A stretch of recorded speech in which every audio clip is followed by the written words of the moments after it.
Hello, I'm Linda McClune, and I'm a resident of Roseville. On behalf of the League of Women Voters of Roseville, Maplewood, Little Canada, Falcon Heights, and Lauderdale, I would like to welcome all of you tonight, the candidates, those who have joined us in Maplewood City Hall tonight, as well as those viewing this forum on cable TV.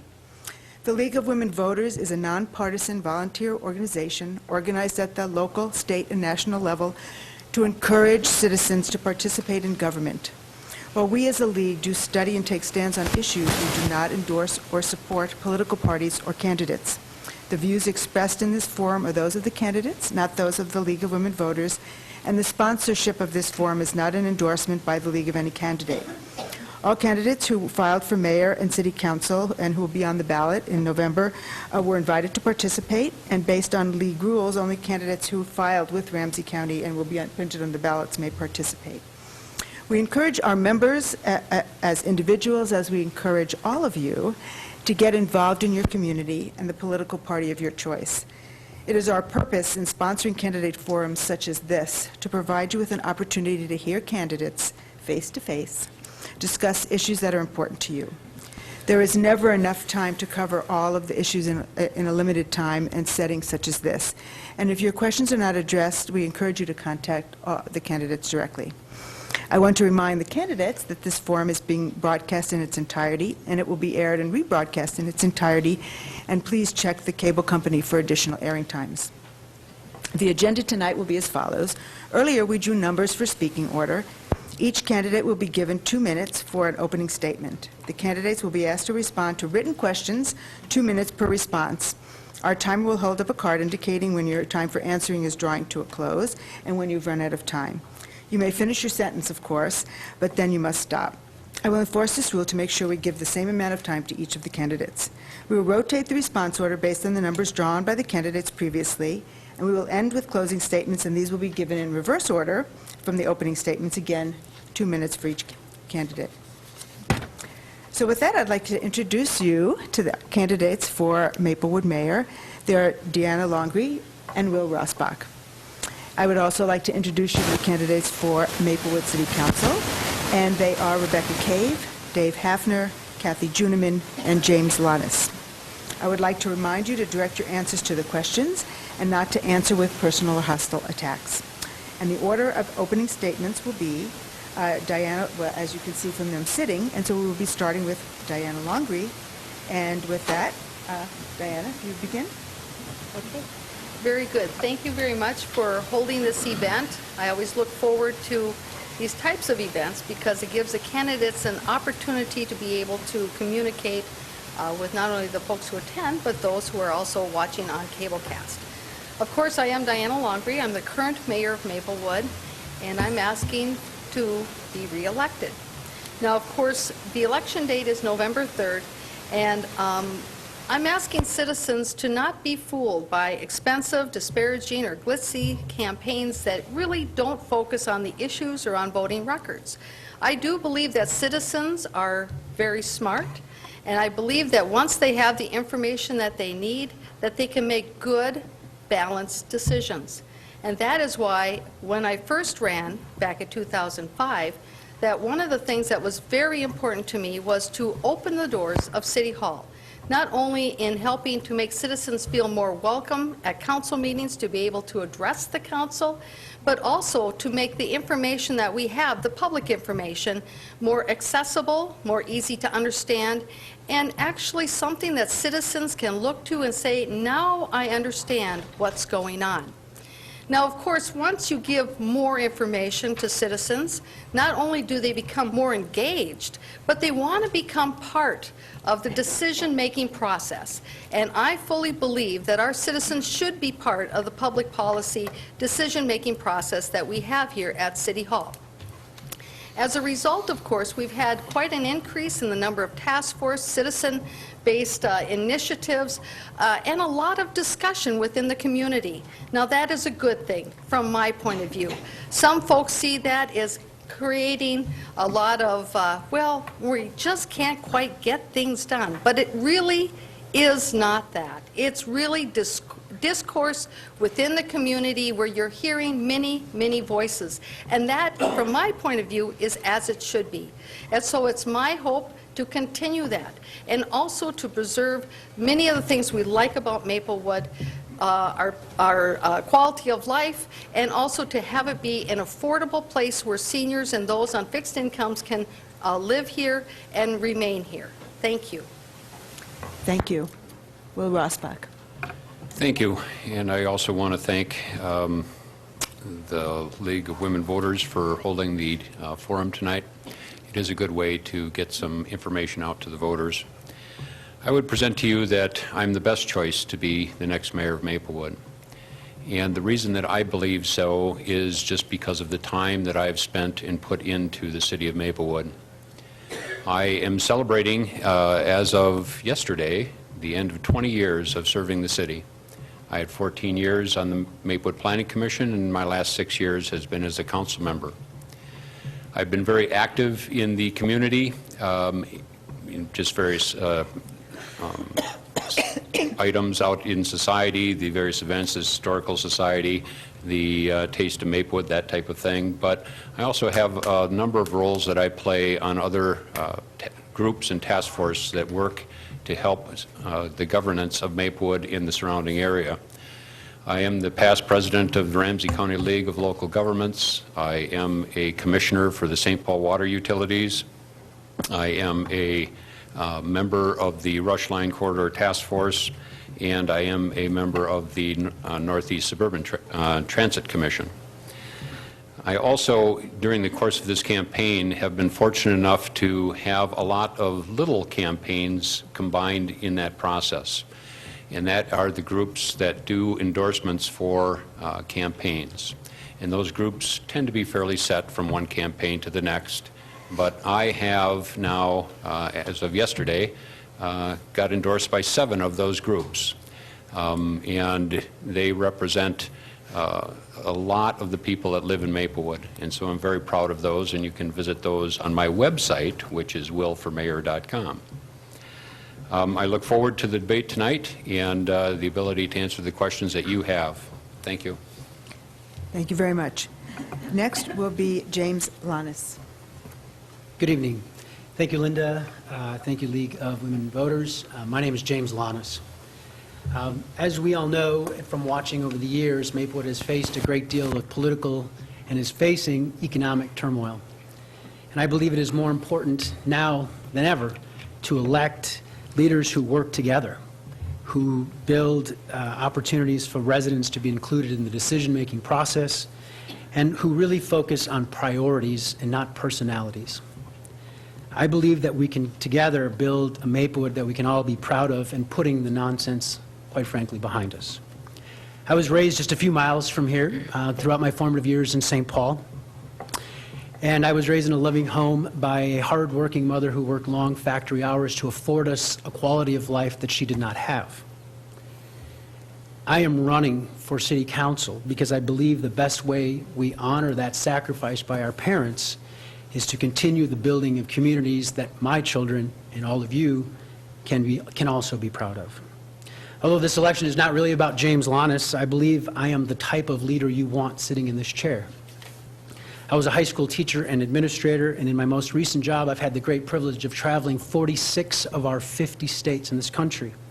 I've had the pleasure of seeing municipal governments, large and small, from Philadelphia, D.C., L.A., to rural towns in Ohio, Maryland, and Delaware, and I'm so proud to call Maplewood home. I believe that there are other ways to measure a community beyond the tax base and how the prosperous are doing. I believe that the way we honor our community is how we treat the elderly, the vulnerable, the disenfranchised, or the politically unaffiliated. We have an embarrassment of riches here in Maplewood, and we need to have elected officials in these chairs who foster growth and progress and not divisive, self-serving politics. I will be a voice of reason to all citizens, and I will work tirelessly to move us towards a brighter future we can all be proud of. Thank you. Thank you. Kathy Juniman. Good evening. Thank you again to the League. This is my 3rd time at this, so I feel like I've been doing this as long as you have, Linda. James referred to his father, or his mother and his neighborhood and his growing up, and all those things apply to me in Maplewood. Not only am I the oldest person at the table up here, I've probably lived here the longest. I was raised in this community. My father was on the city council in the 60s. I grew up in the Beaver Lake neighborhood, and I have lived in the Parkside neighborhood since 1975. I'm a longstanding neighborhood and community activist, and served on the Police Civil Service Commission in 2000 and 2001, a position I really, truly valued and often miss, actually. It's been my privilege to serve you for the last almost 8 years as a council member, and I believe that during that time I have consistently focused my efforts for the good of the whole community, working to maintain quality service delivery, which is what we're all about, to work for a stable, proactive, not reactive government, and responsible fiscal planning and budgeting. I always do my homework, sometimes to a fault, and I have not missed a city council meeting since I was sworn in January of 2002. You can ask my husband, vacation is a word of the past at our house. We can blame my father because he raised me to do it that way. We used to come back from vacation so he could get to the council meetings. I am proud of this community from the long term because I watched it grow up, and I grew up with it. And I hope I'm doing my part to keep it that kind of a community that people are proud of and want to live in. And I would like to go on serving you for another term and follow with my previous priorities. Strong public service, balanced budget, and certainly respect for everyone in the community. Thank you. Thank you. Rebecca Cave. Hello, my name is Rebecca Cave, and thank you, Linda and the League, for having us here tonight, and for the audience for coming out here. I know a lot of people are watching this on TV, but it's really nice to have an audience show up also. I'm returning to the political scene. I was your council member from 2006 to 2008, and I think there's a strong need for the citizen influence to be positive on the council. I have a strong proven record for serving all citizens in Maplewood. I've made important connections in all these neighborhoods, and I support the involvement of these citizens in issues and projects that go on. I'm very supportive to the retention of large and small businesses in our community. I've been a strong advocate for establishing permanent protection on our parks and open spaces. I don't believe that Maplewood has a right to sell your parks and open spaces for any commercial or residential developments, and I'll stand behind that if I'm elected. I come to this council with solutions and common sense. I believe Maplewood needs a strong public service department, and I possess leadership, communication skills, good negotiation skills that Maplewood needs on the council. I believe that all council and mayor candidates are accountable to the citizens of Maplewood for the choices that they make. And I believe I am the best city council candidate for the citizens of Maplewood. Thank you. Thank you. Dave Hafner. Good evening, everyone. Thanks for coming, and thanks also for the League for this opportunity. I was born about a block away from St. Agnes High School in St. Paul, and moved before I was 1 year old. I guess I was the one that got the house too crowded, so we had to move, and I moved to the north end, where I spent about 25 years. We affectionately call that Rice Street. And from there, we moved to the east side. I was over there for about 17 years with my family, and then we moved to Maplewood. I've been here for about 14 years. I know it's not as long as some people, but I know a lot of people here. I've befriended many people who have lived here for many, many years, some that are even here in the crowd, and I think I've got a pretty good sense of the history of Maplewood. And I'm very proud to be a member of Maplewood, by the way. It is a very good city, and obviously I wouldn't be sitting here if I didn't think it could be at least a little bit better. I'm the new one up here. We know people have been talking quite a bit about common sense and change over the years. It seems to be something very elusive. Where is that common sense, and when is that change going to come about, the real change in common sense that we're looking for? I don't believe we've seen it yet. not for lack of effort by any means. So we're hoping in this election that we get some serious voters that are really looking for some real results. And we hope they'll be serious November 3rd when they vote and do something about that. I am also about respecting people and, 30 seconds, that goes fast. I'm about respect and trying to return some professionalism and integrity to our government. I think there are a lot of problems that we need to solve, many more than we would like, but we can't do it until we establish some order and some professionalism and some integrity. I'll just say this very quickly. It's time to stop. Thank you very much, and I hope you enjoy the evening. Thank you. So our first question, we'll start with Will Rosbach. So city budgets are tight. What strategies would you support to keep the city vibrant and financially healthy in the face of these tight budgets? Well, I would first talk a little bit about the type of thing that Maplewood has already been doing. We are somewhat fortunate to start with in that we do not receive local government aid. We quit getting that 5 or 6 years ago, and so we've learned to live without it. And so our problems are not as big as many cities that do receive a lot of aid. But we still have lost some state funding, and of course economic times are bad, and so it's not the best time to be jacking up large levy increases. But the city has done a number of different things. We have changed the type of health care that we offer to our employees, and of course our employees are by far the biggest expense that the city has. We've also worked with them to try to get some other concessions that allow us to save some money. We have not filled positions when they become vacant, so that we save that money and use that as a way to help offset some of the costs that we incur every year. The city has set aside $21 million of capital improvement projects, and we have to make choices as to what type of things we need to be doing now and what type of things can wait. We certainly need to, as we move forward in this budget process, do as we did last year and give due consideration to those type of choices. What is it that we really need to have, and what is it that we can do without, at least for the time being?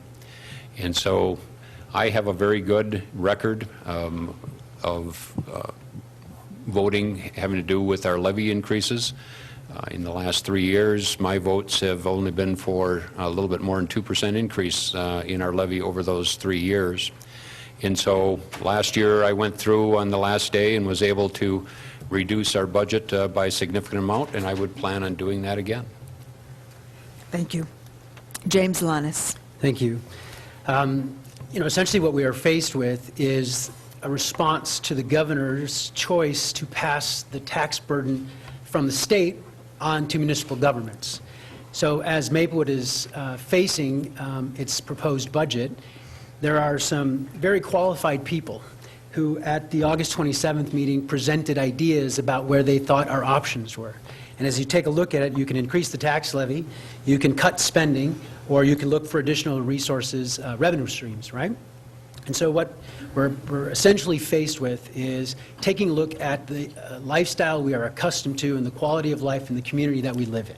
We all have choices to make in our own homes and how we live our lives and where we can cut back. There are some very talented people that are often disregarded that work in these city halls. And so what we need to do is be respectful of the proposals they've made. Currently, we know that the council is considering a 5% tax increase, right, a tax levy, and that was in consideration of a 0, which we know is 0, which some have proposed, doesn't even meet the existing needs and doesn't take into account the inflation that our city is or cost of living increases. So what we must do is really balance our priorities. Will talked about local government aid and market value home credits. So what we need to do is take a look across the board, as our talented staff has done, and proposed areas that we can do without, and really take into those things that are important to us and the quality of life we're accustomed to. Thank you. Kathy Juniman. The further you go down the line with this kind of a question, there's less and less of the answer left of what's actually going on. Will stole most of it, and then you took care of some of the rest of it. But they're all facts. The fact of the matter is that we've been well managed for a long time, and because everyone else is around us is in a big bind, I think we're having some panic attack. Does that mean we shouldn't be trying to tighten things up and keep it as close to the belt as we can? Absolutely not. But to assume that we need to whack off people because everybody else is a false assumption. We have to listen to our professional staff when they come to us with what they're able to do with what we've asked for. And then it's up to us, after you listen to what the community keeps trying to say, to try and balance what the community wants with what the staff says we need to do the job that we've done before, and make some choices about the unmet needs that have been floating around for several years. And it's probably going to mean sacrifices in a lot of areas, and people don't want to hear that. But it will be, and we can't handpick them by how people feel about it. It's what we have to deliver as necessary services must come first. That doesn't mean public safety runs amok, but it means it ranks at the top. And public services where your streets get plowed and your potholes get filled, and maybe we should leave the sewers running. It sounds like a good idea to me. We have to think about the things that you want to see happen. And parks and open space are always a high priority item. We have parks that need not only maintenance but updating. Open space needs preservation. How do we manage? Those are very difficult issues. We're aware of them. And I do think that we are headed in the right direction, and I will caution everybody to remember that the levy that was set on September 15th is preliminary. It's not the one anybody's shooting for, least of all us. Thank you. Rebecca Cave. I think the city budget is a very serious issue. I do believe there are things that can be done, and although we have a talented staff, we also have department heads that this year were given double retroactive pay increases. I think that's way unnecessary, and if this is what we're going to do with our city money and our tax money, I think people should know about that. This staff is also one that's not living on Social Security. Social Security are getting a zero cost of living increase this year, but our City Hall people are. Maybe we should take a look and take some cuts there at City Hall and say, you know what, there's a lot of things we can be doing. We don't have to just be looking and saying we were going to let people off. You don't always have to let people off. You don't have to scare people and let them think you're going to lose jobs. There's so many ways, and all it has been done right now is talk. There's no action being done. And this is a serious economic time that action needs to be taken. I counted 4 times this fall and spring that my streets were swept. I think that can be cut back because I know I'm not home all the time, so 4 might be on the low side of how many times my street got swept. I think those things can be unnecessary. I also see with Public Works how we can cut back on road projects. 2 years ago, or actually 2006, 2008, when I was on the council, we had prioritized the roads that were majorly needed to be fixed. We got them done. Now I'm going around with people and they're saying, I've lost my job, my husband's lost my job, now they want $6,000 to fix this road. Can't we wait? Of course we can wait. What are we going to do for the citizens on the council? Are we going to tell them we know better and that your streets need to be done? That you have to come up with $6,000 or throw it on your mortgage that you can't even make mortgage payments? These are tough decisions that you need to ask your city council people. What are they going to do? Do they know better than their own people who are going to have to pay $6,000, or better than people who are living on Social Security? So make sure you ask them. Thank you. Thank you. Dave Hafner. Thank you. If you want to balance your budget, one of the things you have to do is distinguish between your wants and your needs. That's something that has come up in campaign literature that's circulating, and it's absolutely true. We need to save. And none of this is really rocket science. We need to do what you do every month. We need to balance our checkbook. Why you need to balance yours and we don't is not consistent. Many of you probably have heard of the Mary Hunt Everyday Cheapskate article. That's in the local newspapers, in the Pioneer Press. It's a syndicated article. And Mary Hunt gives people very good advice for getting out of debt. It's a wide array of information for a wide array of people, from college students and kids all the way up through adults. And I think the city of Maplewood would be very well served by reading that article and paying attention to the good advice she gives us. Millions of dollars in debt. We need to work on that. There's no quick answers. It's going to take time, but we have to get serious and start working on a path and a road that will bring us back. Approximately 25% of our taxes apparently are every year from interest on loans. We need to pay them off. Principal is not a word we hear very often. I'm running with a couple of guys who are financial experts, Delray Rocky and Ken Smart. They're experts in the field with about 65 years of experience, and they know, they'll get their nose in the books and figure out where we need to improve and what we need to do and get us on track. We're not about firing anyone or laying anyone off. We will work with the city employees down here and find a better way to balance our budget. Thank you. Thank you. And Diana Longry. Thank you. I would like to mention, I can't see the time cards from here. So Yeah, I can't see them either, so I was kind of getting a little worried, so we'll So- see if maybe we can move forward. 'cause I don't want to go over, so thank you very much. Okay. Getting to the question about budgeting and the tax levy. First of all, I do want to reiterate that Maplewood does not receive any local government aid, and so the impact of the loss of LGA for many communities is not really felt here in Maplewood.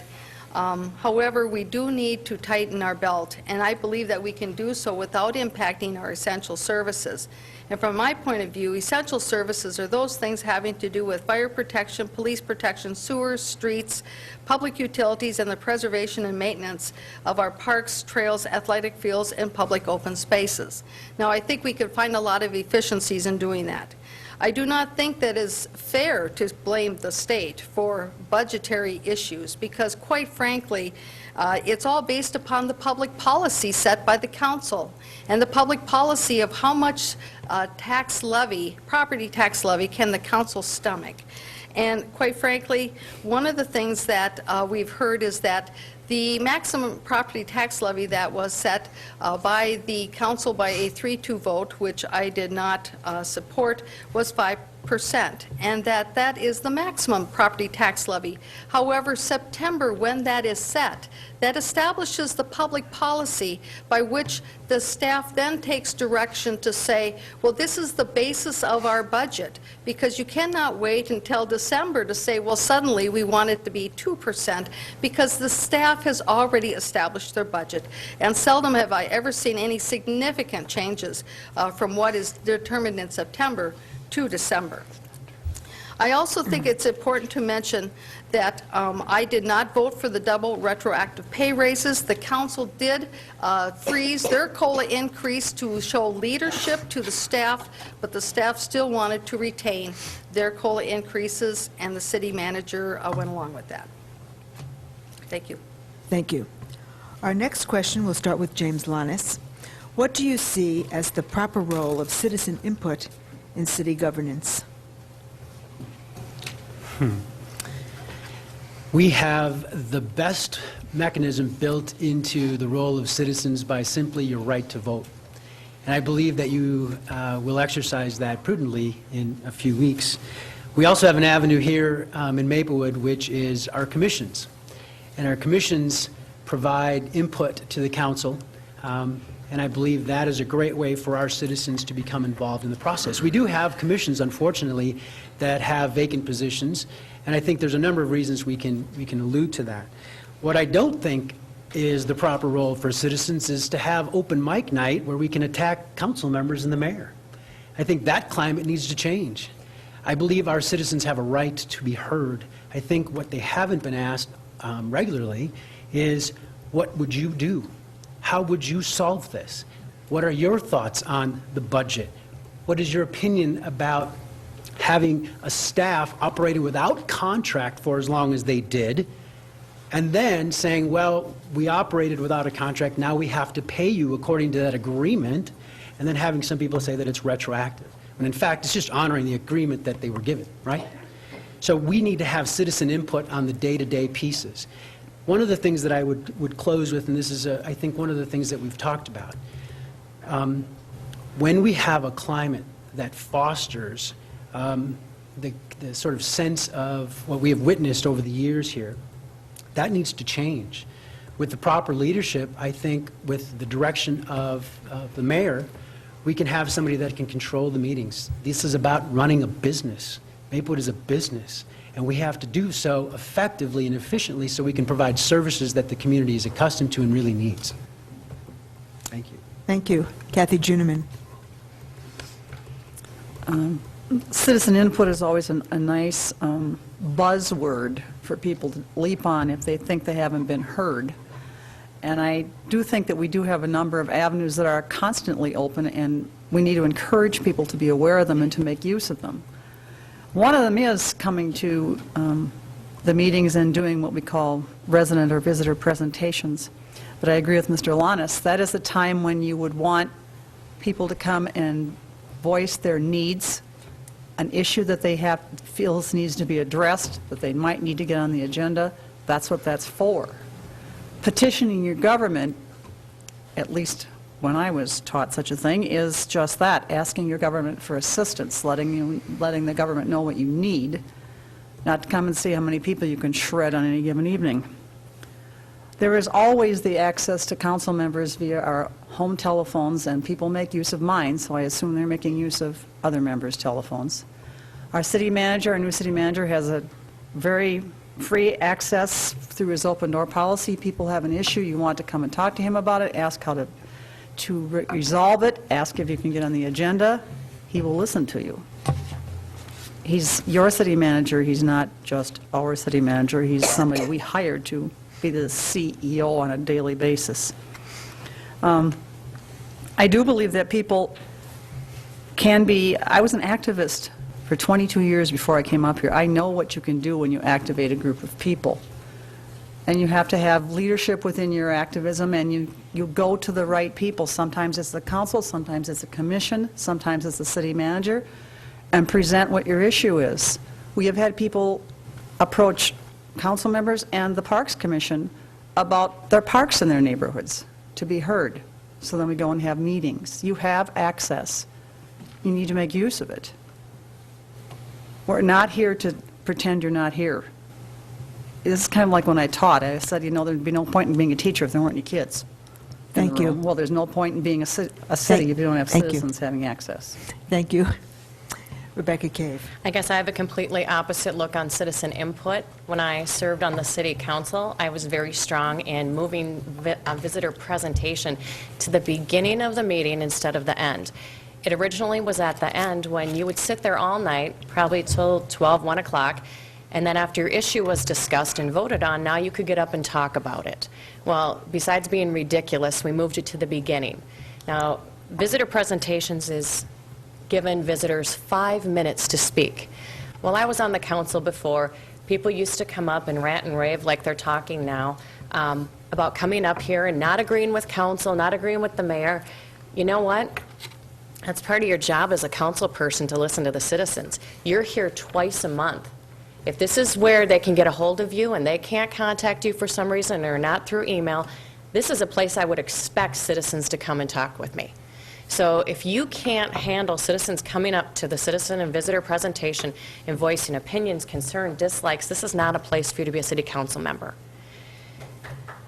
I also think that what's going on is visitors or volunteers are being put on commissions. This year, our council majority has a new law that if they don't like what you say, if they don't agree with your politics, they can remove you without cause from a volunteer position on a commission.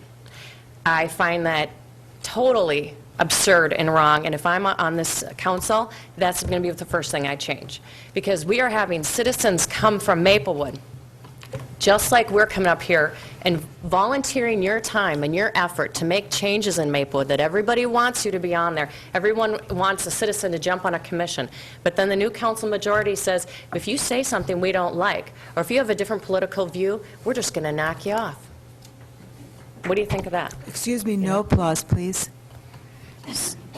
So be careful who you vote for, and know who you're voting for, and ask the tough questions. Thank you. And with that, Dave Hafner. Thank you. I love that question because that's probably the most important reason why I've decided to run for the Maplewood City Council. It's true there's been a lot of troubles down here in the city council meetings, and that's probably the first area you have to deal with to get back on track. We've had a lot of trouble. I think the 5-minute time limit is one of them. I talked to a guy from Oakdale. He says, we don't have any 5-minute time limit, and we don't have any of these problems. The fact of the matter is, anyone should have the better judgment to know when people are speaking properly or not, and whether they're being appropriate or not. I don't remember anyone reading the small print on the back bottom side of the agenda minutes. It always has a little blurb in there about respect, and that's not anything we've seen in the citizens' presentation. 5 minutes, yeah, all that happens is we continually are told, okay, it's time to shut up and sit down now. And that's not until after we may be told what we can and can't say, and also being told that, well, you can't address anyone else up here, you can only address me, the mayor. There are a lot of issues. We have Robert's rules, parliamentary procedure, that's all well and good, but I haven't had a chance to talk to Mr. Roberts lately, and I don't think anyone else has either. The guy died in 1923, May. There are some shortcomings there. You don't have to follow every rule that guy made. There can be some improvements. I agree, citizens' input is most important, and we've been faking it up to this point. We are not listening to the citizens. Everybody knows it. That's one of the reasons why they're so, that's why one of the reasons why they're ranting and raving and foaming at the mouth and all these other terms that we hear. There are a lot of angry people out there today. I know I've been doing a lot of door knocking, and I've talked to many of them, and I believe they have a right to be angry. It's time to get something accomplished in a constructive manner, and that's a good place to start. Thank you. Thank you. Diana Longley. Well, I love this question, and it goes back to my introduction. I think one of the most important parts of municipal government is indeed the citizens, because we up here are for them. And we are their voice. We take the vote. We are the ones who make the decision, but we cannot make that decision in a vacuum. And I think saying that citizens exercise their involvement in their local government by simply voting or being on a commission is very narrow-minded. I think it has to be broader than that. And I think that you have to, as elected officials, go out to the people and ask them. And folks know that. I have been out there throughout this last year with my survey to find out about those key issues, so that I have an idea of what people do think, not just the folks that are in the special little in-cliques, but everybody. And I do think that it's very important for those on our commissions to be able to not feel fearful that they will be ejected from that commission if indeed they express a different opinion than the majority on the council. I do not support that new policy that indeed that they could just be whatever, just sent away. Now the thing is that of course another thing that I think is important is this whole idea about visitor presentations, is that it is important to have visitor presentations, to have them in the beginning of the meeting and have them on camera, so everybody knows what's going on. And I always say, if you can't take the heat, get out of the seat. Thank you. Thank you. Will Rossbach. So my answer is two parts. First of all, as far back as 2005, I advocated that the city start using a process called democratic governance, which can be interpreted in a lot of different ways, but is government that is set up to have people's input into the processes. And it's not just through the commissions, although those are a good way to go, but we never did any of that at that point. But that's still a good way to go. And I think that it would be important that we do a real survey. Diana can get a feel for what she thinks is she's hearing at doors and that type of thing with hers, but the city has done surveys in the past, citywide surveys, and we've used those then to determine what areas we need to fund more, which areas we can cut back in, and what it is that's important to the citizens. So that's the first part of the answer.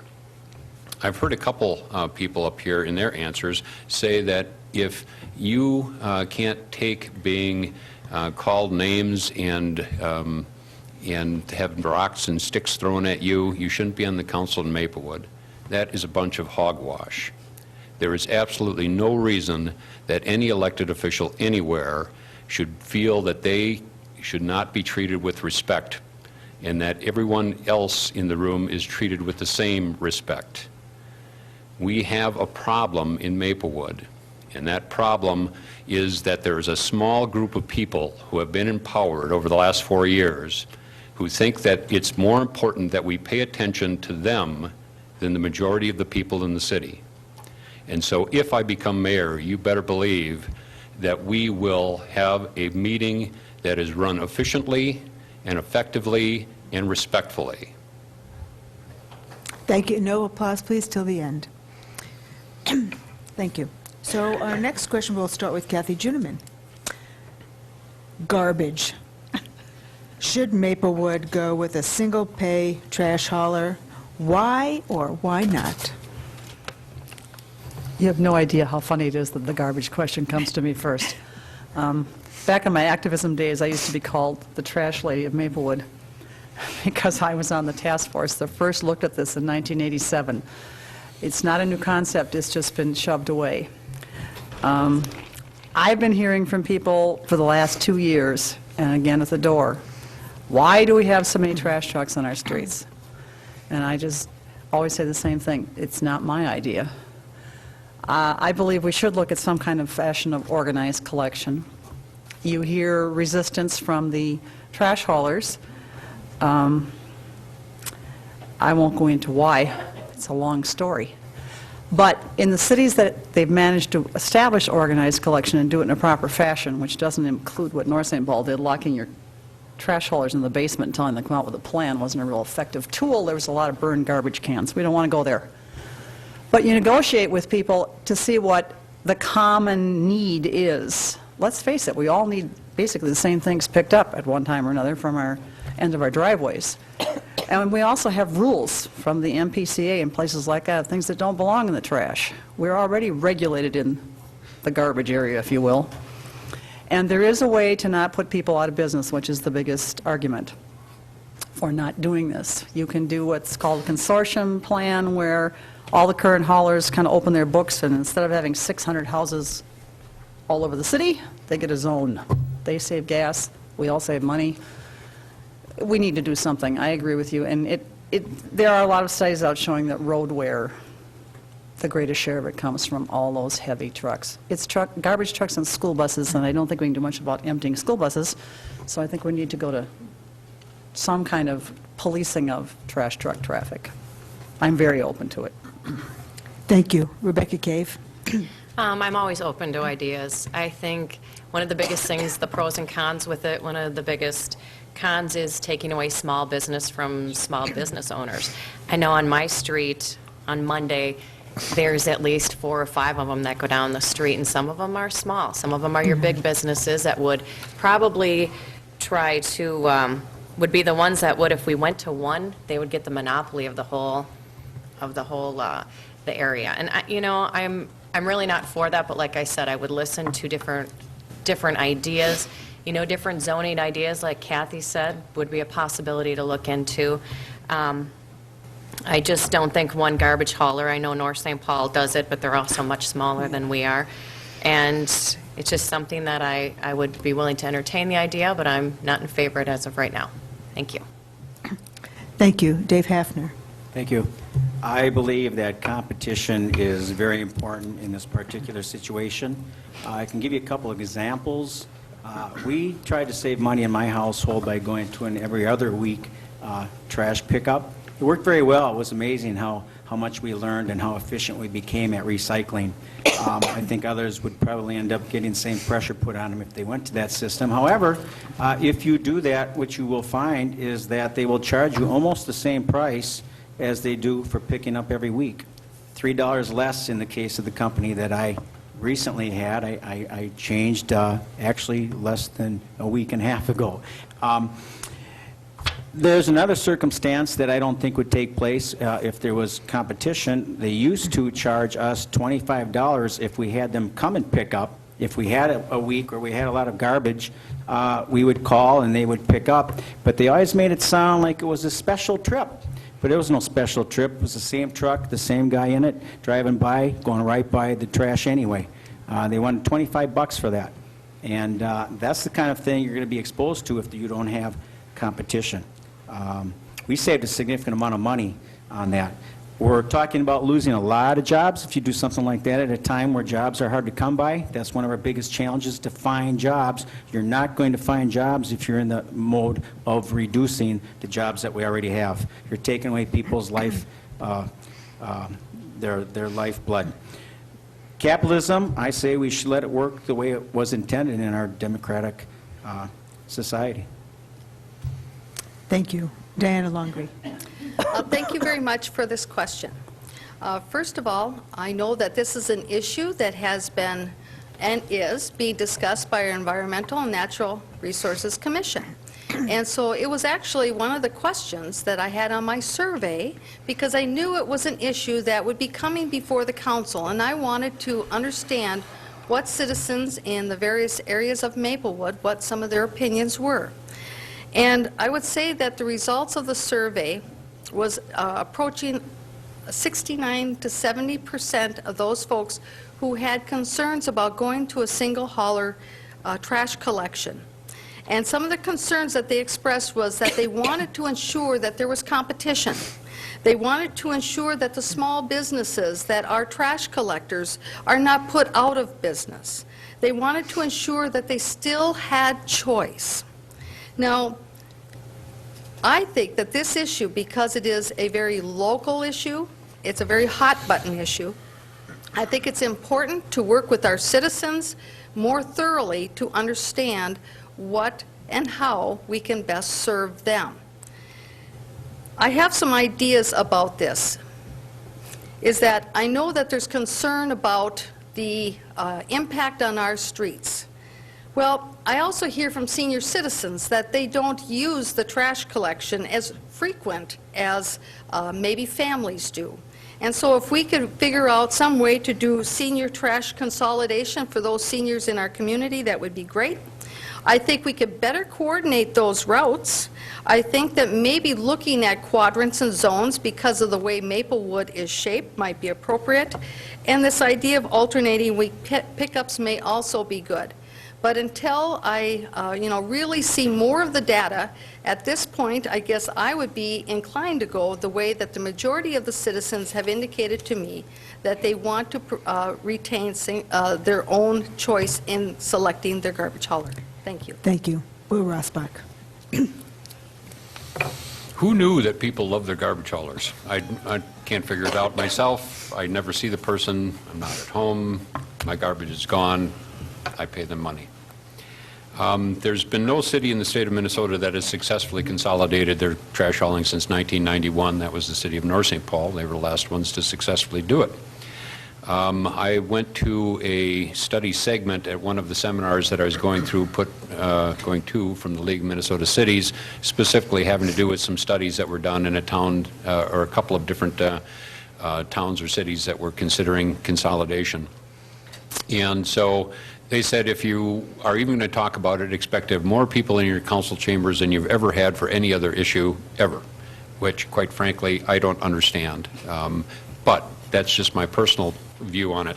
Diana mentioned, it's a good point, that certainly in Maplewood, we would, I would think, divide the city up into different quadrants, and that way, one, there's an opportunity for, it doesn't have to be a mega hauler to do the whole city, and of course, we don't collect all the garbage on one day.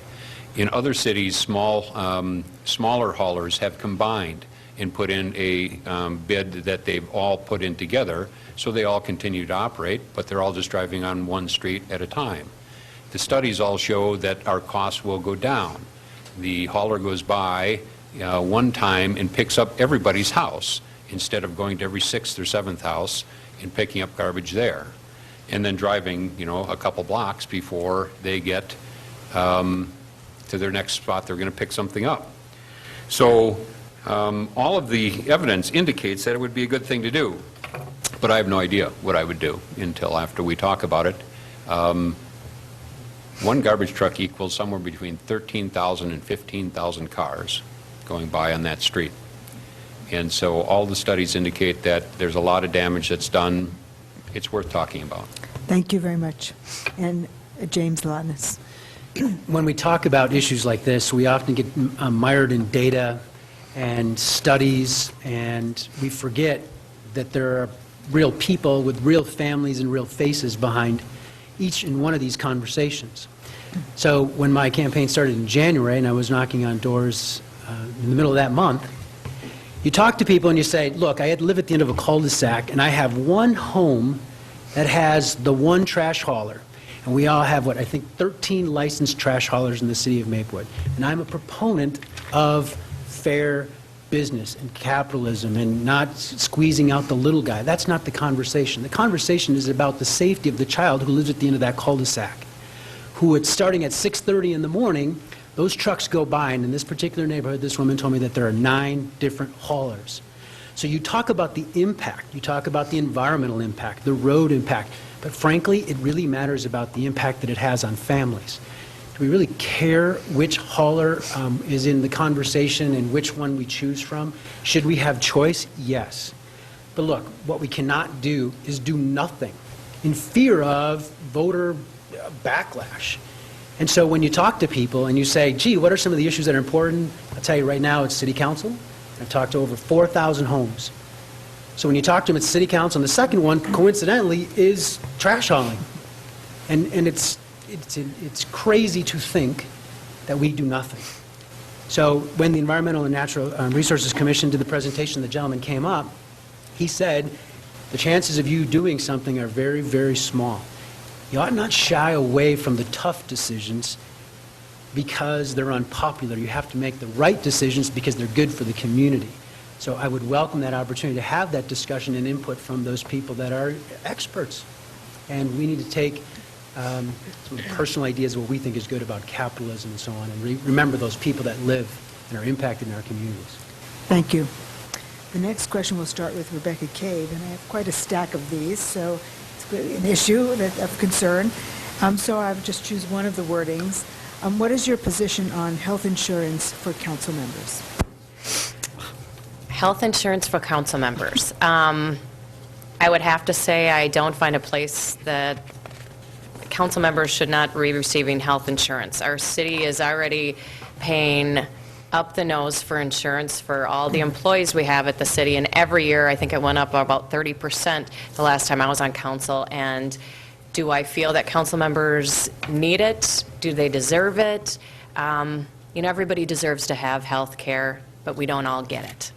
And I don't feel that this is a job that should be given health care. I don't know where this stemmed from. I know I heard talk about this in the past year. A lot of people who are on the council, are self-employed or not employed at all. But to put a burden like this on the taxpayers is definitely not something I'm in favor of. Thank you. Thank you. Dave Hafner. I would have to concur. This is a part-time job, and although a lot of people have part-time jobs that require health care, I don't believe that people should be getting into politics to get health care. And it would be very easy to have people attracted to politics for the wrong reasons, and I think health care would definitely be one of them. Thank you. Thank you. Diana Longcree. Thank you very much for this question. One of the things that I want to clarify is that the council had a brief discussion at a council meeting with the city manager, because the city manager brought it up because I think he had indicated that maybe in the city of New Hope that was something that they offered to their council members, and that in some of his other places where he's been, that was something that they offered to council members.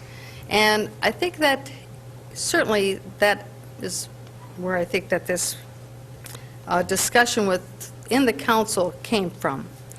And certainly, as the mayor, as a part-time position, I only make a little over $12,000 before taxes. The other council members, a little over $10,000 before taxes. And if we don't get any health insurance, we're not considered city employees. And so if you were to take a look at the policies that we have at at the city. The health insurance is coverage for employees.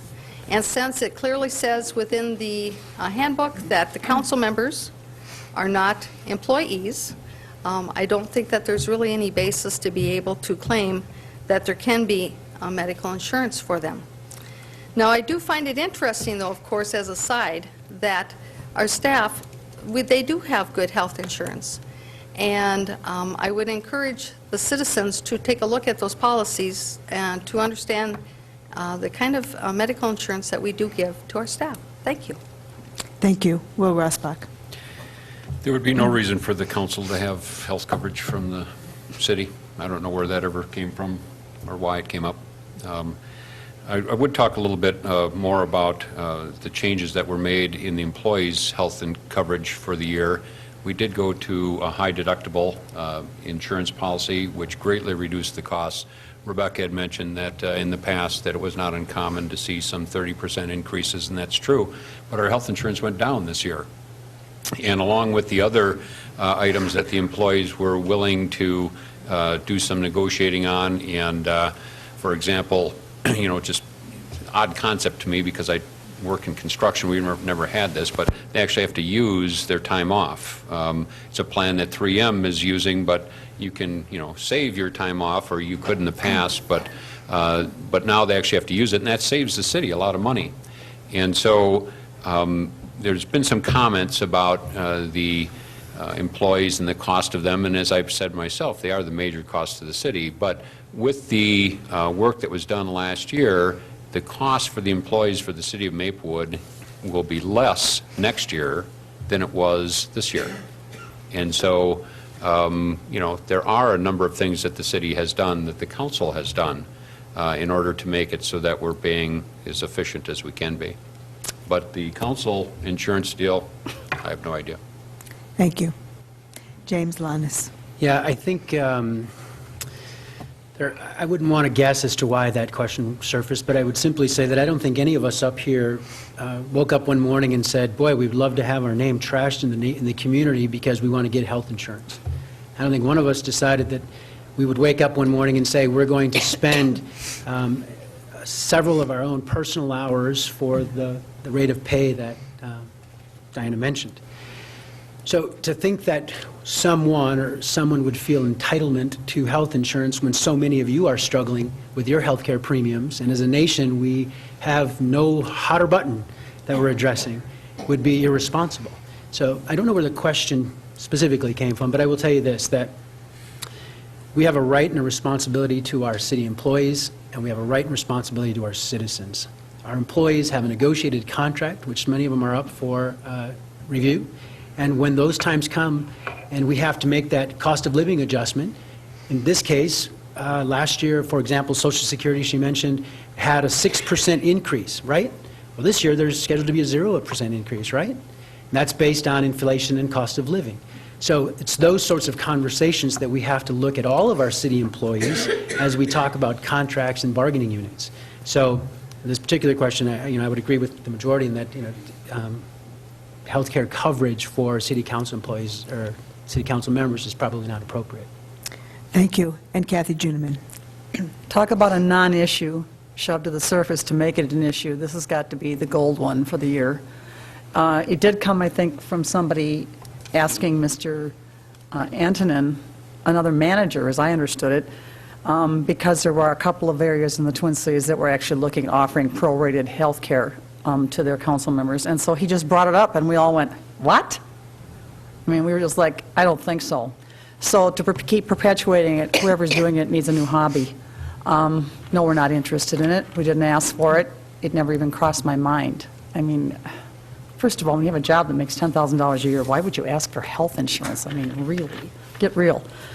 As far as the employees are concerned, that is an issue that previous managers and the current manager have been working on, and it is a fact that there is a whole new plan that went into effect in '09, and we actually saved $140,000 on health insurance for employees, and in 2010 it's actually proposed to be $220,000, I'm sorry. So that it's a constant issue, and it's always looked at, and there's some very good homework that was done, and a lot of negotiating that was done, and the balance of the employees now are on a high deductible plan, which is going to save us money now and over the long haul. And believe me, the employees do know what a asset decent health care is. They are not ignorant of that, they know it. But they also know that in the real world, things are changing, and this is one of the major changes that we've had to make. Thank you. With this question, we'll start with Dave Hafner. What environmental or sustainability initiatives would you work on to implement in our city during your term? I believe that as far as the environment is concerned, we do have to pay very close attention to environment. As a former biology teacher, that's one of my primary concerns as well as everyone else. One of the things we have to do is educate people and improve their understanding of the impacts that we have on the environment. And we all have to play a role. We can't be just sitting around pointing fingers at everyone else. There are a number of things that we can teach people and educate them on in terms of impacting the environment, everything from lawn care all the way to how they treat their lawns, zones, safety zones for our water supply, which is incredibly important. I can tell you I've been doing a lot of experimenting on my own on my lawn, and I don't water my lawn. There's a common misconception out there that you have to water your lawn to keep it nice looking, and I do admit that in the middle of the summer it might get a little ragged looking, but in the spring and the fall it looks as good as anybody's, and that's my cutoff. I do not water my lawn, so it can be done. You just have to train people and teach them some basics, and they're not complicated, okay? And that's pretty much the same with most of the things that we do. The impacts we have, the way we were raised, what we were taught to do, brush your teeth and get ready, take a shower, go to work, and I can guarantee you, you will have used 40 to 50 to 60 chemicals, most of them unnecessary.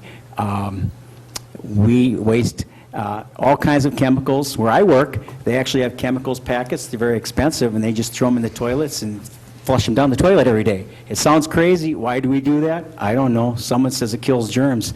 I don't see them die. I asked the guy that once. I says, did you see those little buggers die? And he looked at me really funny. He says, well, they had to die. That's bleach. Why are you doing that? Well, there's all kinds of things like that. They're simple, and a lot of it is a matter of education. Thank you. Thank you. Diana Longry. This is another really great question. I really love this.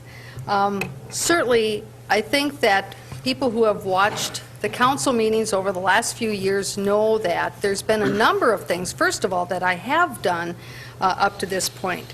Certainly, one of the things is that before I was elected, the Environmental Committee was simply an ad hoc committee.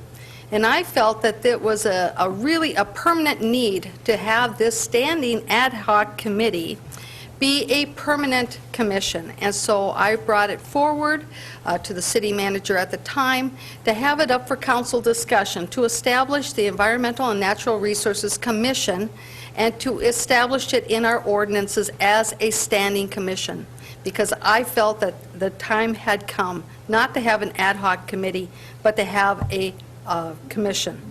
Also, we have had the capstone project, which was conducted by students at the University of Minnesota. They did an excellent job of going through all the various things through City Hall and our campus of how we can become more sustainable. And their report, I had asked to have that brought before the council so that we could adopt that study, that report, and their findings. And so I would like to continue moving forward with their recommendations and to enact those things.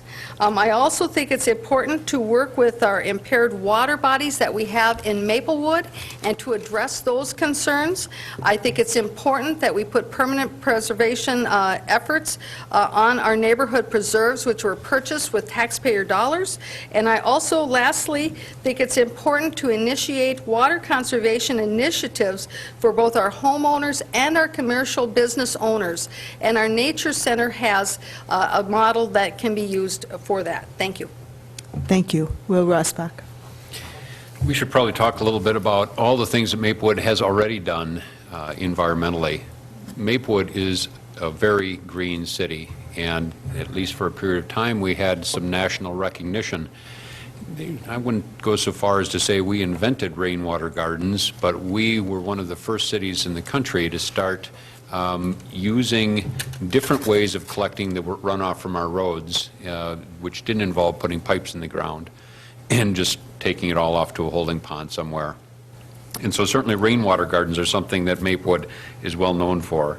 Diana mentioned the fact that we have a nature center, and the nature center is really there to educate mostly kids, but not just kids, adults too, as to all types of different environmental things that you can do to live a better life in the city and be a better citizen. We have programs where we work to combat buckthorn, which is a major problem not only in our city but in all cities in the metro area, or really anywhere where there's birds flying that have eaten buckthorn berries.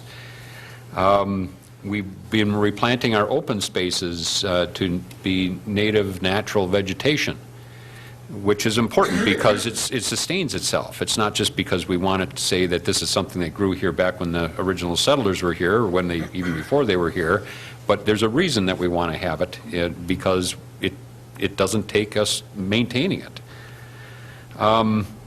We've had some recent conversation in the city. We've been looking at wetland buffers, and so it's been a controversial issue because we need to protect our wetlands.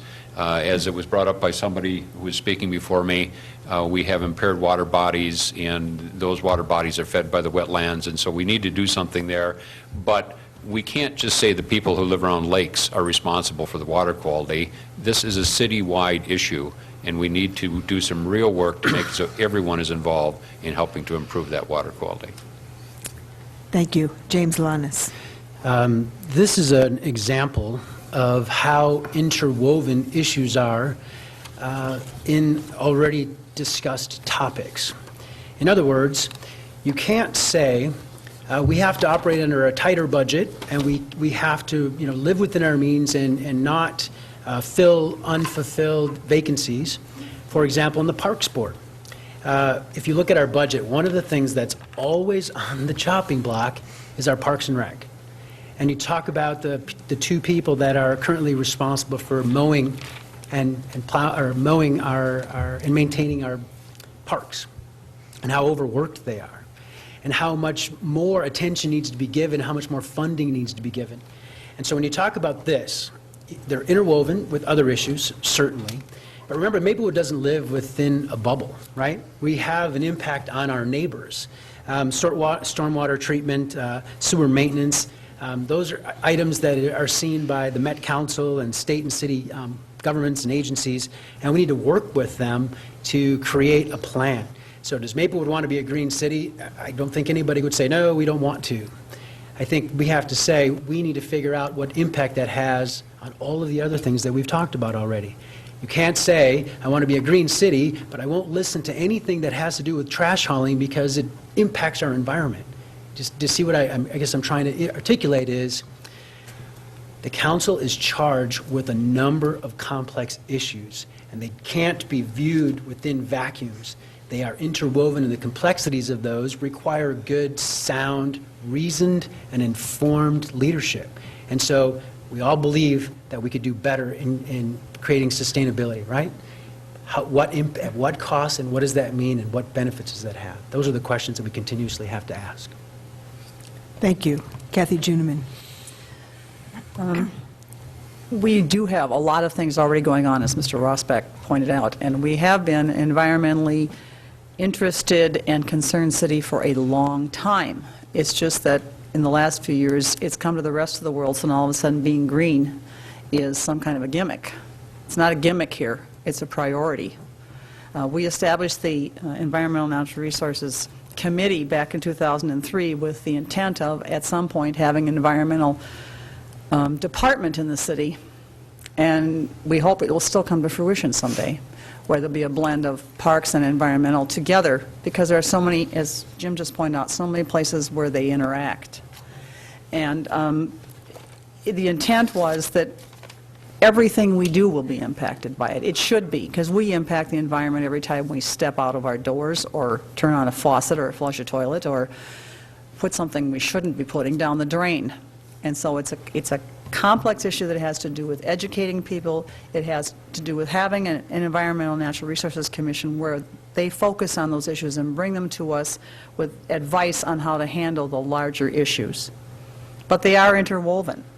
The fact that our recycling participation is going up is a good thing. It means people are more aware of the fact that if you at least put it in the recycling container, it's not going in your trash barrel and being landfilled. Everything we do has an absolute impact once it leaves our door, our driveway, wherever. It's not just us, and it's not just our borders. We interact. It's why there's a watershed district, because our stormwater doesn't stop at the border of Maplewood, nor does the one from Little Canada or Roseville stop there. They come into our area as well. That's why we have to work together on these projects. But we have to continue to prioritize it. I'm with the mayor. I've been trying for 2 years through staff, and I brought up at meetings to bring the St. Paul water utility to what I call a consciousness level, because I've asked repeatedly, how come we can just sprinkle any old time we want to? Well, there's lots of water. It comes from the river. Oh, okay. Thank you. Thank you. So we need to do it before there's a crisis. Thank you. Rebecca Cave. This question, it's great going last because everyone seems to, they're all on the same page, and I think everyone's covered everything. I would have to agree with really everything everybody has said, from Dave, Diana, Will, James, and Kathy. The biggest thing that I would say about with the environment is what your priorities are as a council person or mayor. I think we're all going to agree how important the environment is, but I think water conservation, protecting the wetlands, those are top on my priority, and also putting permanent protections on the parks and open spaces that need it is something that I'm going to be a strong advocate for. So without saying, those are the priorities that I, as your council person, would stand for. Thank you. Thank you. So with the next question, we'll start with Diana Longree. So Maplewood is very large and also a very diverse city. What can the city council do to improve inclusiveness and to improve a sense of community throughout Maplewood? Well, that's a very interesting question, and many things have been tried in the past to try to address this issue. Certainly, the idea of having some of the council meetings at Carver School was one of those, especially when we were addressing those issues having to do with the development south of Carver Crossing, Carver Avenue, and certainly there have been times in the past where the mayor's forum was held down in the fire station. There was a time when we actually had a little satellite office down at the fire station to try to bring more inclusivity down to the South Lake. And I know that that is a very important issue because we are really geographically spread out. And I live on the west side of Maplewood. And my neighbors say that is the forgotten part of Maplewood. And then, of course, when I'm by Joy Park, they tell me they are the forgotten part of Maplewood. And then when I visit with my friends down in South Maplewood, they say they are the forgotten leg. And so what that means to me is that somewhere along the way, we're all a little forgotten. But what I think and what I would propose is that currently I have what's called the Citizens Forum only once per month. And I think it would be important perhaps to expand that because currently it usually runs nearly 3 hours. And I think that certainly as mayor I would expand that to be longer. There's some talk about whether or not if we would be having some kind of additional commission. That has not been discussed yet by the council. I think also having more of a forum and opportunity to form neighborhood groups to give us input from their neighborhood and their neighborhood concerns, that would be important to get that input to the council so that we can better make public policy decisions for the citizens. Thank you. Thank you. Will Rossbach. I'll start out by saying that I agree with Diana that certainly her assessment of every section of Maplewood thinking they're the forgotten section seems to be correct. And so from there, I would take a little different tact in that I think that one thing that we are not doing a good job of, matter of fact, I don't know of any real initiative that the city has whatsoever, is to do something to include the minority groups that are becoming a bigger and bigger part of our city.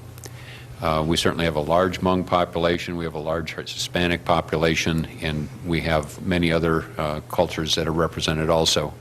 And I am unaware of any type of outreach that we've made to any of those groups. I can tell you that just from driving by and looking, that some of the biggest users of our parks are the Hmong community. They are out there continually, and yet we don't have any representatives of them on our Parks Commission. And so I think that we need to, as a city, reach out. We do have some issues that come up from time to time. And I don't think that I'm going way out of line, but the Hmongs do a lot of things together in large family groups. And personally, I admire them for the fact that they have such strong family groups. But it's a little bit different than what we're used to. And so there's some complaints about a lot of cars and a lot of activity going on. And so we need to involve those different cultures into our process so that we can understand each other and make sure that we can work together. The last couple of brief things in the little time I have left, I had held some meetings which we called South Leg meetings for the first couple of years after I was elected, and then my schedule got too busy. And so my schedule freed up earlier this year, and I thought I should start doing that again, but I determined that I shouldn't because it would look like I was doing it because I'm running a campaign. But I do intend on getting back to that. Thank you very much. James Lannis. When we talk about diversity, we cannot forget that we are talking more than the color of somebody's skin. I happen to be brown. But we have diversity in this community that includes socioeconomic differences. People that live in the South End look and perhaps live very different than the West End. So the diversity of age, of gender, socioeconomic class, all of those things that make us unique ought to be celebrated instead of used to divide us.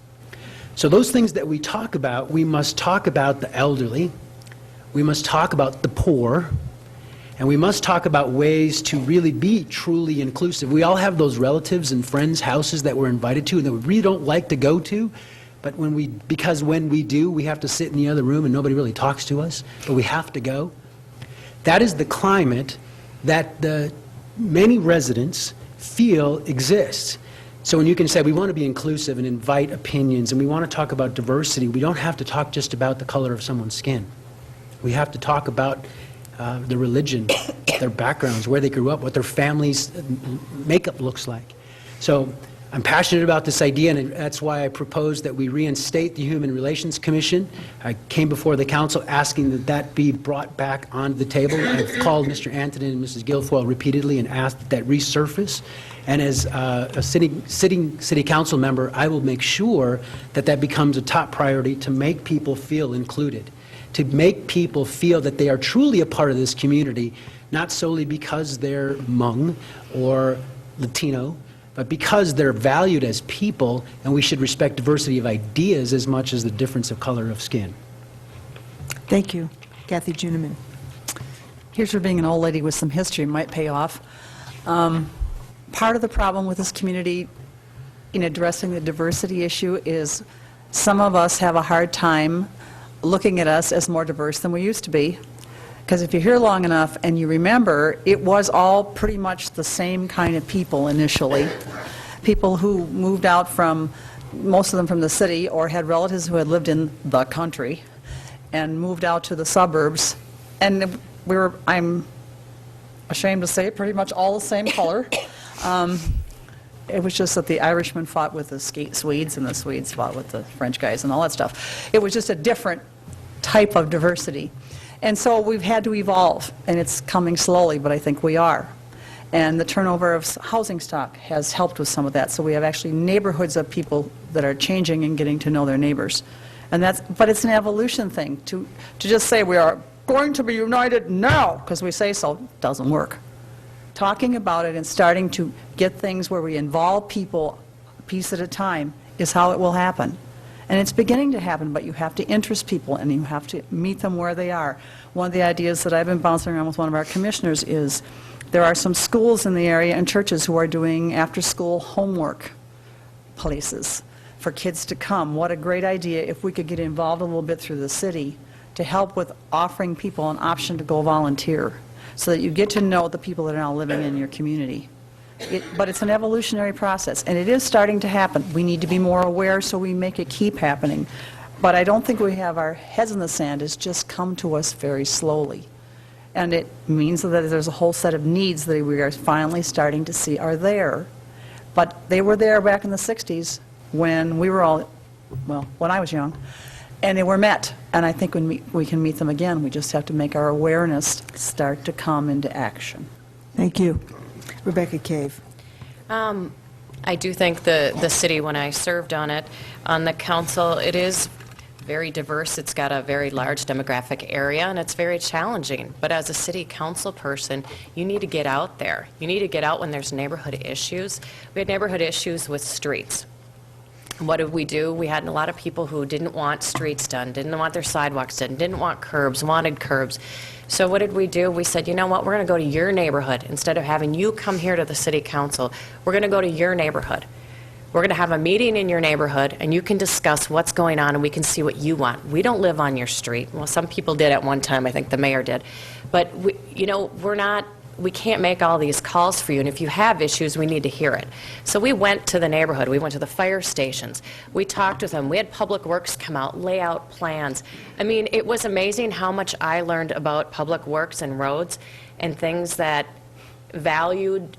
There was a value for me because the next time we did a road project, we had the same kind of issues, and I could go there informed, and we did the same thing with the neighborhood. And some people didn't like that. Well, just make the decision here on the council and just move on. Well, you know what? That's not how I act. That's not how I react to people's concerns. I think everyone's got issues, and they need to be heard. The mayor brought up a point, holding citizens' meetings down at Carver Elementary. I was on the council during that time, was an advocate of that, and I thought it was great. A lot of people don't make it up here from the South. I know there's some people that were. We had Mr. Jelly on the council from the South. There's a lot of people who feel like because it's the distance, they don't make it up here. Well, you know what, we had cameras. Everything's movable now. We're in a generation of everything can be moved. We brought stuff down there, we had our meetings. Same meeting as you have here today, except we're not sitting up on tables looking down at you. We're just sitting straight across in an auditorium. So can that stuff be done? Yes. And more of it needs to be done.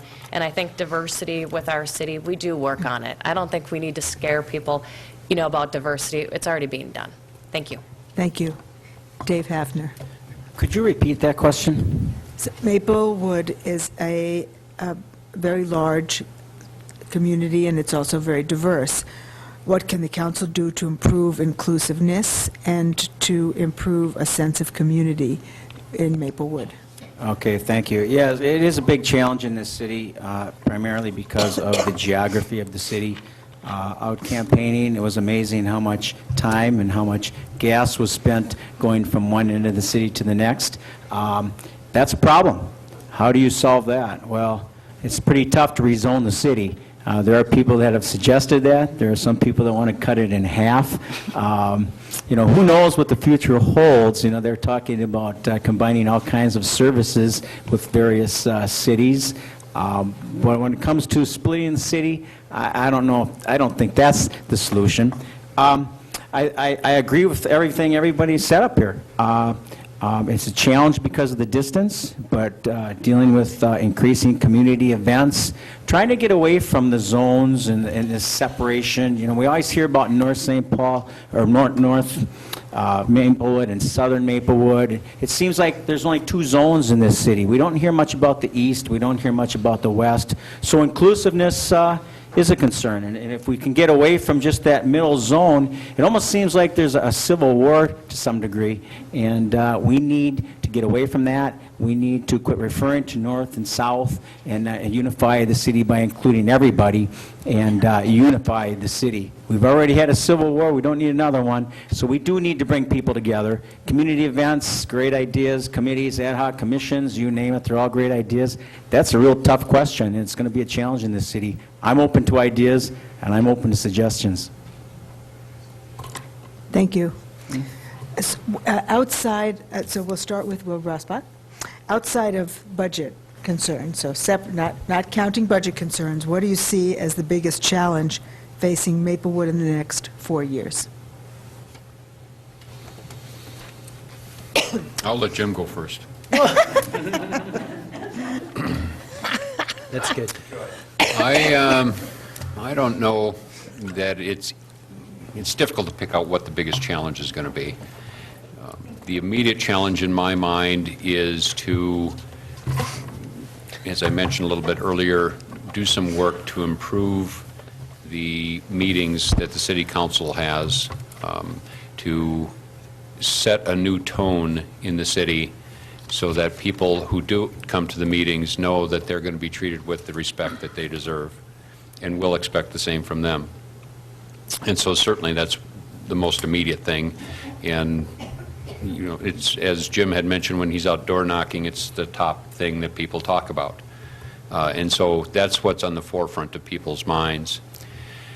Now, if we take the budget out of the equation, then I guess the challenges that I see will be the need for there to be further consolidation of the services that are provided by the city. And I will tell you that I believe that the city is here to provide services to the citizens. That is, in my mind, the reason that the city exists. And so you need to have some type of unit that is in place when you gather 38,000 people into one area to create a city, to create a situation where you can live here and know that certain things are going to happen and that certain needs are going to be taken care of. And so furthering those causes, trying to make it so that we can provide the same level of service, and I'm not looking to expand the services that the city provides. I think that the amount that we provide right now is about right. But I do want to continue to provide that level of service. And so we won't be able to without giving some serious thought to how we're going to fund that, and funding is going to have to involve some type of consolidation. Thank you. James Lannis. Yeah, as Will mentioned, it often started with, hi, my name is James Lannis, I'm running for City Council. I just wanted to stop by and introduce myself. I wanted to solicit some input from you. As a citizen, what is your top priority, or what would some things that you would like to see different in our community? And it's like the woman I spoke to yesterday. She's lived in Maplewood for 12 years, and she said, you know, I'm just tired of seeing our city portrayed in a negative light in the media. And when you say to somebody, you live in Maplewood, the reaction ought not be, oh, I hear you guys have some crazy things going on there. Instead, what you want to hear is, I hear that's a great place to raise a family. I hear it's a great place to do business. I hear it's a great place to do work. And when we can aspire to set our standards a little higher, that we are not made and portrayed in the media or by others who live outside our community as a bad place to live, then I think we're going in the right direction. And I think it starts with the leadership that sits in this chamber. So when you ask, you know, what's the top priority, look, everything that this body will be entrusted to do for the next 4 years has to do with running the business of our city.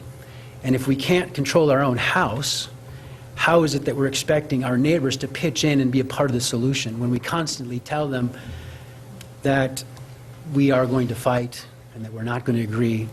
Look, I'm not going to agree with everybody on this council. Chances are I might not agree with many of you, but I will listen, I will be civil, I will be professional, and I won't attack you personally.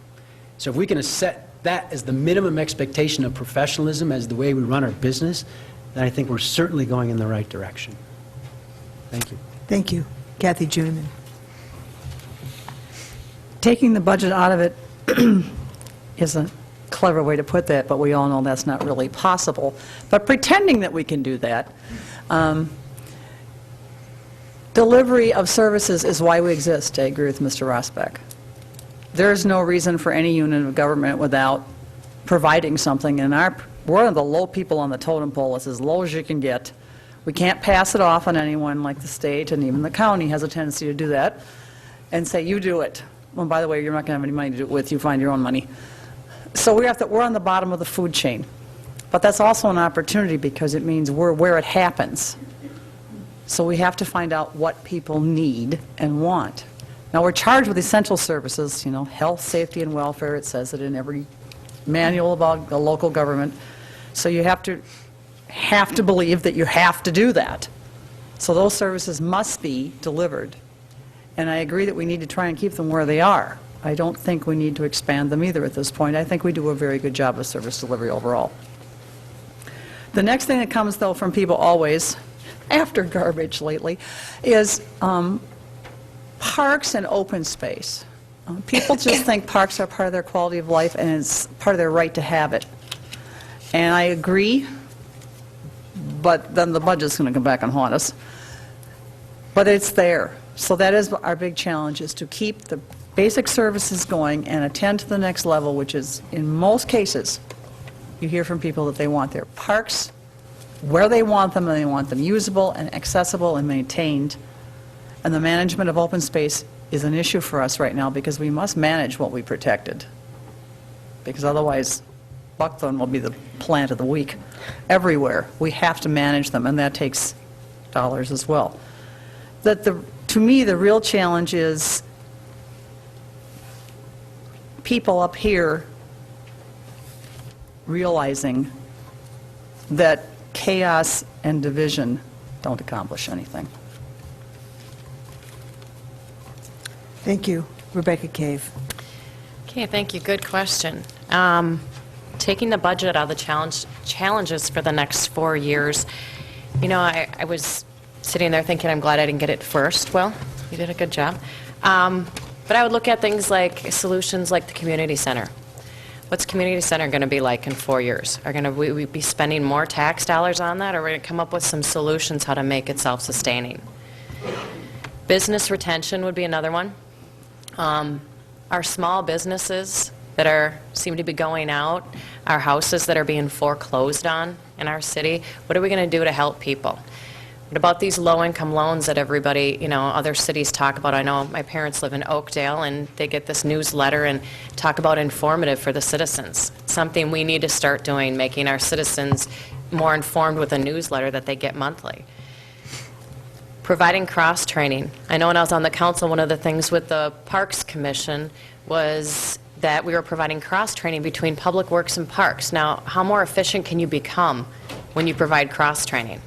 You don't have to spend, twice as much money on two different people when one person can do the same job or half of a job and another person can fill the other.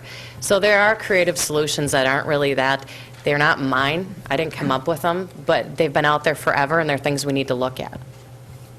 Funding parks is another one that's going to be hard in the next 4 years. Charging the council and the Parks Commission to have come up with creative solutions to fund these, it's a task, but it has to be done. We need volunteers out there who are willing to serve on the Parks Commission to come out and come up with your creative ideas and solutions. They're there. We need to keep these.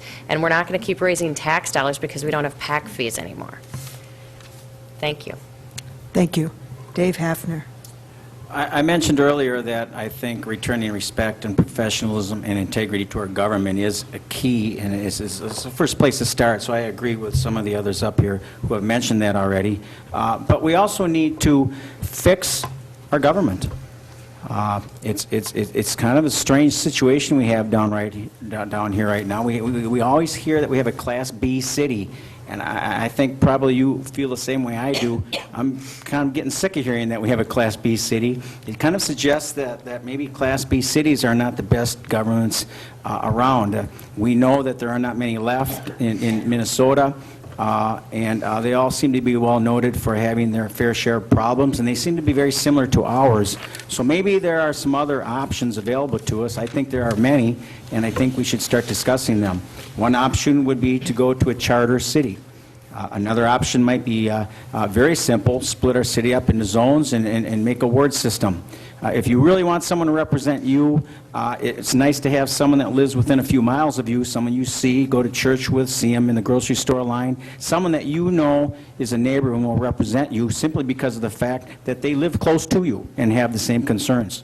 Our concerns in this city are very similar from neighborhood to neighborhood, and that's another reason why I don't think we have to talk a lot about splitting the city up into two parts or anything like that. Our concerns are pretty much the same, but this idea that the city manager is around for approximately 2 years average and then gone, and we have to have another search, a long national search.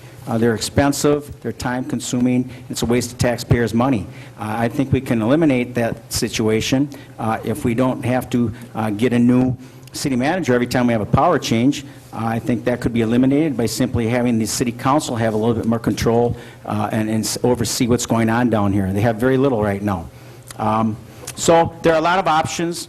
If we use our imagination, I think we can come up with a lot of solutions that will help our government. And we're very unorganized. Thank you. We need to get more organized. Thank you. Thank you. Thank you. Diana Longry. Thank you for this question. I've given a lot of thought, actually, to this. And as folks who watch the council meetings know, I do read quite a bit with regard to trends and looking forward to what to anticipate in the future. And I think one of the biggest challenges that will be facing Maplewood in the next 4 years is maintaining the economic vitality that we have grown accustomed to. Our largest business in Maplewood and largest property taxpayer, to the best of my knowledge anyway, is 3M.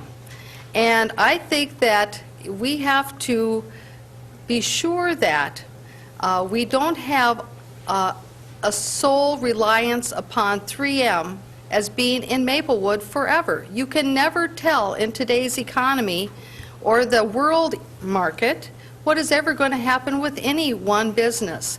And so I think we need to really focus on diversifying our commercial business base, that we have to be concerned about what is going on with the retail market in today's economy. I also think that, and that of course is why I've supported the EDA that has recently been formed and the Business Advisory Commission to that. I also believe that we need to look into how we can better provide provisions to our citizens for maintaining our aging housing stock. I do want to address the issue of the tone of meetings. I think those who watch the council meeting know that the tone that is being talked about in the personal tax actually comes from certain council members that are on the council and is not actually from the mayor at all. And so I would invite you to watch the council meetings so that you can make up your own mind with regard to who is setting that particular tone when they say, oh, shut up, and you will know who that is. Thank you. Thank you. Thank you very much. This has been quite interesting, and I still have a stack of questions, including my favorite one. But I just didn't realize the time had flown by so fast. So I apologize because it's getting kind of late. So with that, and I do like my question, but oh well. So we will need to do our closing statements, and I apologize if we were unable to get to your questions. I still have a stack. You know, if I lived in Maplewood, I'd make sure I asked my question to all of you. So I apologize, and please feel free to, talk to your to the various candidates after the forum and before the election. So remember, closing statements will be given in reverse order from the opening statements, and remember you have 2 minutes for your concluding remarks. We're going to go in reverse order, which means we will start this time with Dave Hafner. Thank you. Thank you. We have an interesting situation this year. Usually at this stage of the game there are 2 camps, but we actually have 3. I have teamed up with 2 other gentlemen that I've mentioned already, Ken Smart and Delray Rocky. We're the ones that are called the Smart Team. We're on the green signs in the city. The city has, by the way, taken a stand on the issue signs. They stay up, and we're asking you to, if you have one up, keep it up. If you took it down, put it back up. If you see anyone playing around with them, find out who it is, get a license number, call the police. The number's in the phone book. But either way, we fully believe that the real answer to this city is some new blood, and I think we've got the guys that can do the job. We put a team together with a lot of thought, a lot of analytical thought, a lot of strategy. I've lined myself with 2 gentlemen from 3M who have a financial background that stands up to anybody, and I think that we can get the job done. We are professional, we are experienced, we've got a wealth of experience, and I don't believe we need to have previous experience down here. We've surrounded ourselves with many people that are on the council now, people that have left, people that are running again. We've been involved in politics for many years, and we have a great support staff. Experience is not going to be a problem.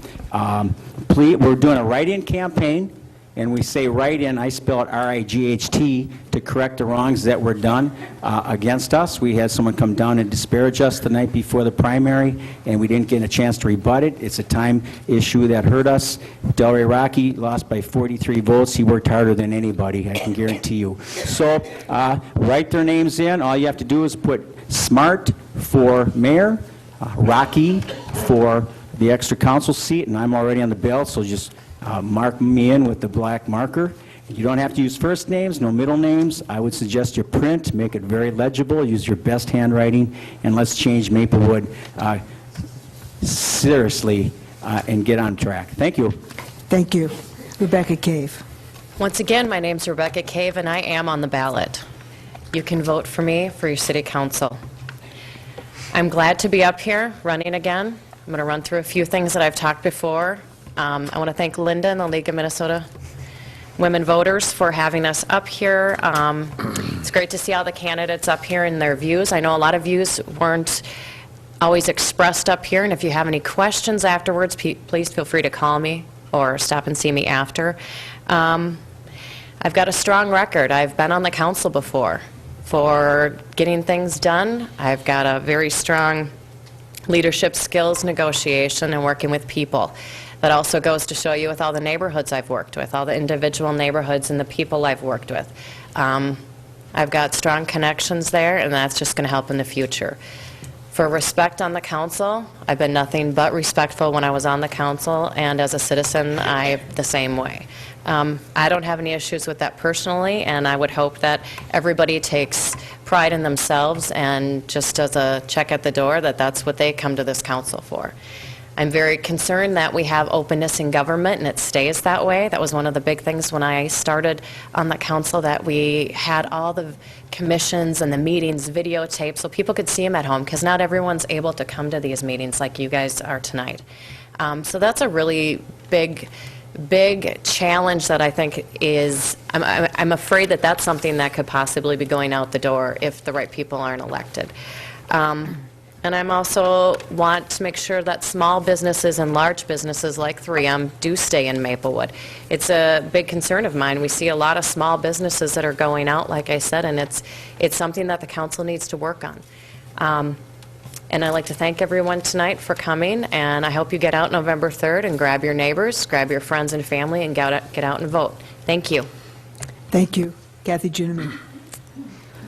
Again, it has been my privilege to serve you for 8 years, and I would like to continue to serve this community and you. My priorities are pretty much what I've already indicated.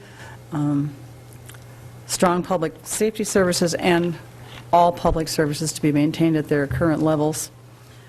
I'm very dedicated to the management and appropriate preservation of our open spaces. Management is a big issue right now, as well as attention to prioritizing how we're going to maintain and fund our parks. We need a sensible, balanced budget, and we always have to remember the community needs, but don't think your wants go unheard if they aren't necessarily met. Again, when you're in a tight time, you can listen to people and say, yeah, that's a good idea, but you might not be able to give them what they want right this minute. And I have tried and will continue to try to rebuild our respect and honesty and trust among ourselves up here And with the management and staff, I think there are times when you have been led to believe that you shouldn't trust staff. And I think that's the furthest thing from the truth there is.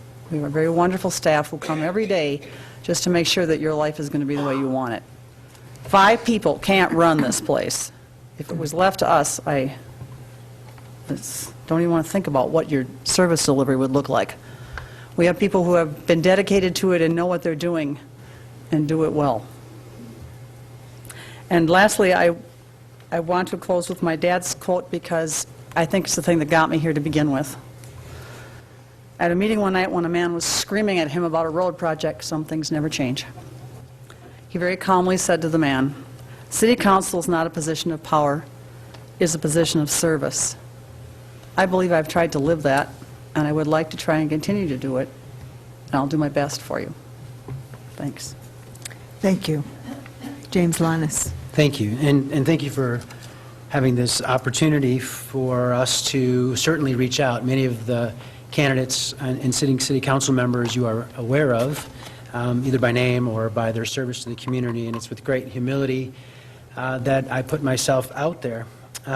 When I ran in 2007 and was soundly trounced, I decided that it would be something that I would aspire to in 2 years. And make no mistake, because I don't come and pontificate on television, that I'm not actively engaged and informed. So I have remained closely associated with the community. When I had a home in Roseville and we looked across this great metro of ours, I pulled into the driveway of the home that I currently live in. And I'm blessed to have such great neighbors, and across from me is Harvest Park that connects us to the Vento Trail. And every day when my children and I take our walk for the dog for a walk, we're blessed by the abundance of riches that Maplewood offers us.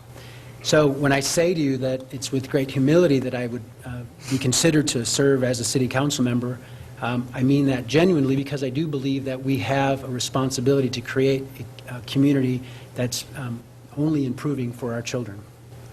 The thing that I would tell you just real quick is that I believe in integrity, and I believe that to be my greatest strength.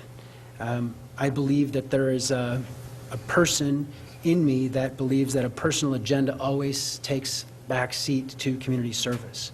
So I would hope that you would vote for James Lannis, because you would see him as somebody that would be a constant advocate for you.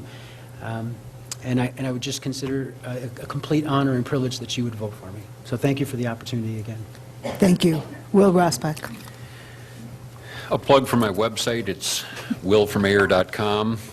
On it, I believe that I'm the only candidate that has written a position paper, and I've written them in the past, and they're all there, and so you can take a look at them. One of the things in the current position paper that I talk about is the value of experience, and whenever I'm campaigning, I'm always the most experienced. It has always been that way for every election, just because of the time that I spent in the city. And that's not important because it's just a long period of time. It's important because when I first became involved on the Planning Commission in Maplewood, I did so for all the wrong reasons. They were selfish reasons. They were reasons that I wanted to protect my rights. I live on County Road C. I didn't want any more traffic on County Road C. I had kids. I didn't want any more neighbors. I didn't want any retail businesses anywhere close to my neighborhood.